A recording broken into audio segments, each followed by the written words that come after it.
నమస్తే, welcome to I dream. నేను మీ మాధురి. జుట్టు ప్రతి ఒక్కరికి కళ. ఒత్తుగా ఉండాలి, పొడుగ్గా ఉండాలి, మంచి ఎందుకు అంటే మన జుట్టు వల్లే మన ఫేస్లో ఒక మంచి గ్లో కనిపించడం కానీ, మన ముఖ వర్చస్సు పెరగటం కానీ జరుగుతూ ఉంటుంది. మరి అలాంటి జుట్టు, ఒత్తైన జుట్టు కావాలి, పొడుగైన జుట్టు కావాలి అంటే ఏం చేయాలి చెప్పడానికి మనతో పాటు ఉన్నారు బిఏ వెంకటేశ్వర గారు, ఆయుర్వేద డాక్టర్. తనని అడిగి డీటెయిల్గా తెలుసుకుందాం. నమస్తే అండి. నమస్కారం. గురుగారు, మనకి జుట్టు బాగా పెరగాలి అంటే ఏం చేయాలి అంటారు? జుట్టు పెరగడానికి మెంతులు చిన్నప్పుడు శిశువులుగా ఉన్నప్పుడే అప్పుడే జుట్టు రాకపోతే మెంతులు, మెంతాకు, మెంతి కూర వేసి రుచి పిల్లలకు అప్పుడే పెడతారు. ఎందుకంటే జుట్టు ఒత్తుగా రావాలని.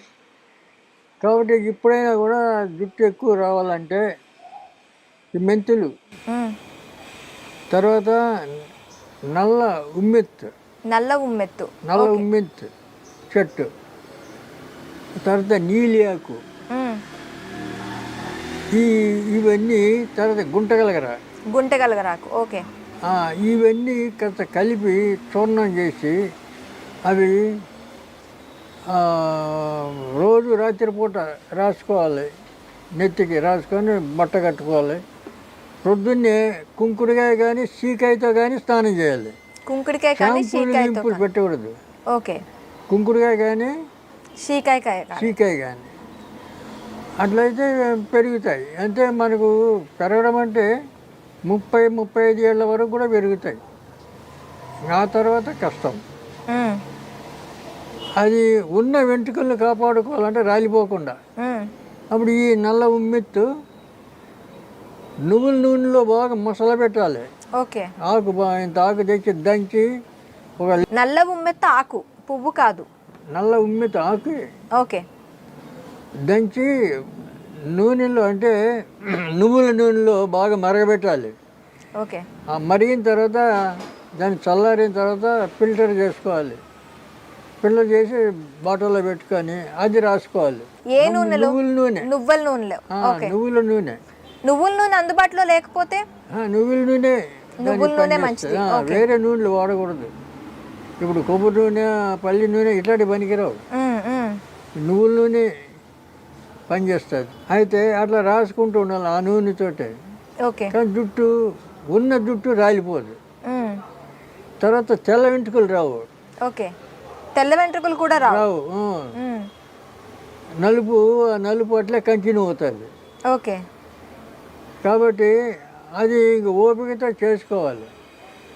లేదంటే ఇక ఈ గురివింద చెట్టు,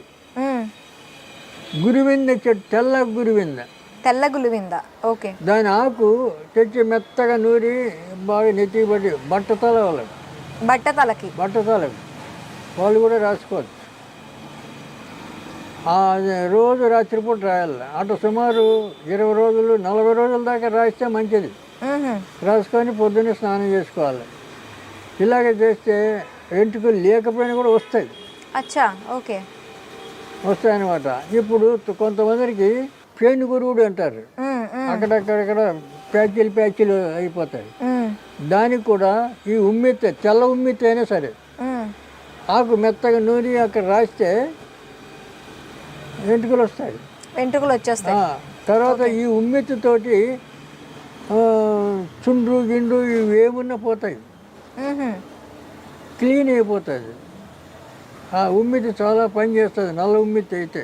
ఓకే, ఇక టెంపరీ కావాలంటే తెల్ల ఉమ్మెత్తు ఈ వెంట్రుకలు రావడానికి అక్కడక్కడ ప్యాచీలు అయితే తెల్ల ఉమ్మెత్తి కూడా పనిచేస్తుంది, పనికి వస్తుంది. ఓకే, ఆకు కూడా నూరి పెట్టుకోవచ్చు. అటు పెడితే వస్తుంది.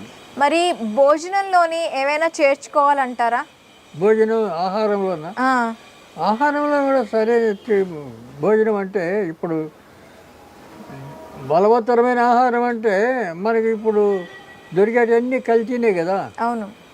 కాబట్టి దీనికి ఎక్కువ ఈ మధుమాంసాలు పనికిరావు. సాత్విక ఆహారమే తీసుకోవాలి. ఓకే, ఆకుకూరలు, కాయగూరలు, దీంతోనే ఎక్కువ బలం వస్తుంది, మనిషికి తేజస్సు వస్తుంది. ఓకే, ఈ మాంసాహారం మంచిది కాదు. మాంసాహారం అస్సలు తినకపోతే మంచిది ఈ రోజుల్లో. ఓకే. దానివల్ల అనేక రోగాలు వస్తున్నాయి మాంసాహారంతో. దాంట్లో జాగ్రత్త ఉండాలి.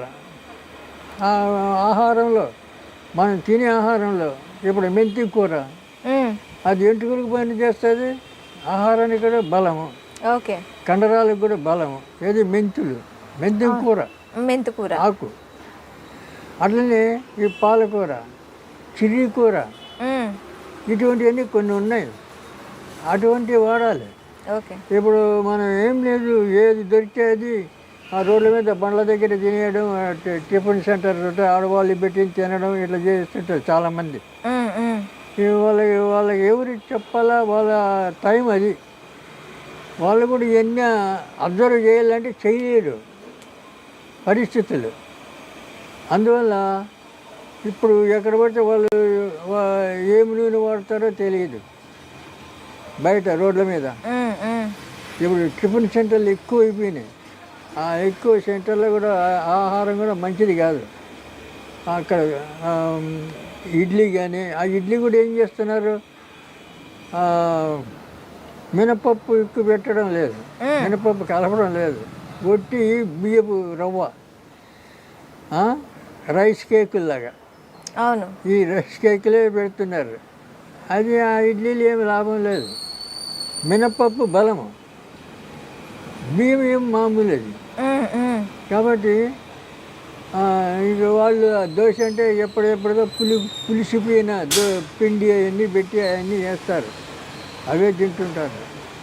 అట్లా తినే ఆహారంలో కూడా చాలా జాగ్రత్త ఉండాలి. జాగ్రత్త ఉంటే ఆరోగ్యం బాగుంటుంది. తర్వాత ఈ జుట్టుకు దేనికి ప్రమాదం ఉండదు. ఓకే.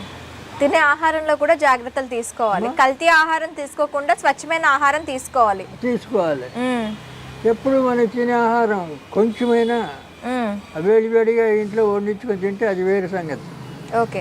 మనం బయట ఆహారం అంటే తినడం. రెండోది, ఇప్పుడు ఈ నాన్ వెజ్లో బిర్యానీ తినడం ఎక్కువైపోయింది. పూజారులు కూడా తింటున్నారు వీరు బిర్యానీ. వాడు దేవుళ్ళ గుడిలో పూజ చేస్తాడు, పోతూ బిర్యానీ తీసుకొని పోతాడు ఇంటికి. చాలామందిని చూసిన నేను, నా శిష్యులే ఉండి అట్లా. ఎందుకురా ఈ పని చేస్తామంటే, ఏమో తినబుద్ధి అవుతుంది తిన్నా అంటాడు. అది మంచిది కాదు పద్ధతి. కాబట్టి ఆ బిర్యానీ ఏంది, వాళ్ళు ఇక్కడ ఉప్పల దగ్గర ఇదివరకు ఒక ఇది బట్టి పెట్టారు, ఎముకలు, పశువులవి మనుషులవి అన్ని ఎముకలు వేసి ఆయిల్ తీస్తారు. దాంట్లో ఆ ఆయిల్ బిర్యానీలో కలుపుతారు. అప్పుడు పేపర్లో వచ్చింది, అవును, ఇట్లా చేస్తున్నారని. ఆ ఆహారం తింటే మనిషి ఏమవుతాడు, డేంజర్ కదా. అవును. కానీ వీళ్ళకి తెలియదు కదా. హైదరాబాద్ బిర్యానీ అంటే ప్రపంచం అంతా మెచ్చుకుంటుంది. దీంట్లో ఏమేమి వేస్తారో తెలియదు. దానికన్నా వెజిటేబుల్ బిర్యానీ వండుకొని తినచ్చు ఇంట్లో. ఓకే. మరి అసలు అట్లా చేయరు కదా. చికెన్ బిర్యానీ, మటన్ బిర్యానీ, ఈ బిర్యానీలు కావాలా. ఈ ఆహారంలో కూడా అభిరుచులు మారిపోయినాయి. మనుషుల యొక్క క్రమశిక్షణ లేదు. వాళ్ళకి ఇష్టం వచ్చినట్లు తినడం, ఇష్టం వచ్చిన టైంలో తినడం, టైం కూడా సరిగా అబ్జర్వ్ చేయడం లేదు. ఈ పరిస్థితుల్లో ఆరోగ్యం ఎట్లుంటుంది? ఆరోగ్యం మనిషికి తొందరగా, అంటే ఇప్పుడు ఇదివరకు మనకు మ్యాక్సిమం లైఫ్ 50 years, ఎక్కువ లేదు. ఆ స్థితికి మనమే తెచ్చుకున్నాం. కానీ జ్యోతిషరీత్యా 120 సంవత్సరాలు మనిషి యొక్క ఆయుష్. ఓకే. 120 సంవత్సరాలు ఎవడు బతుకుతున్నాడు? ఎవరు ఉండడం లేదు. తర్వాత శ్రీకృష్ణుడు ఒకడు 126 సంవత్సరాలు బతికాడు. మరి మనం కృష్ణుడిలాగా కాదు కదా. కాబట్టి మనం కనీసం ఈ నియమాలు పాటిస్తే 90-100 వరకు కన్నా బతకచ్చు హాయిగా, రోగాలు లేకుండా. అవి పాటించడం లేదు కదా. ఉమ్, అందుకని మనం ఏం చేయాలా? ఇప్పుడు లోకానికి ఎవరు చెప్పలేరు, అవును. ఎవరికి వాళ్ళు తెలుసుకోవాలి. తెలుసుకోవాలంటే వాళ్ళకి టైం ఉండదు, ఓర్పు ఉండదు.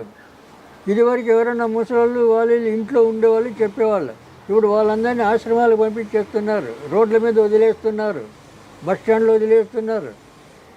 ఆ ముసలి వాళ్ళని ఇంట్లో ఉండనిచ్చలేరు. పిల్లలే కన్న బిడ్డలే.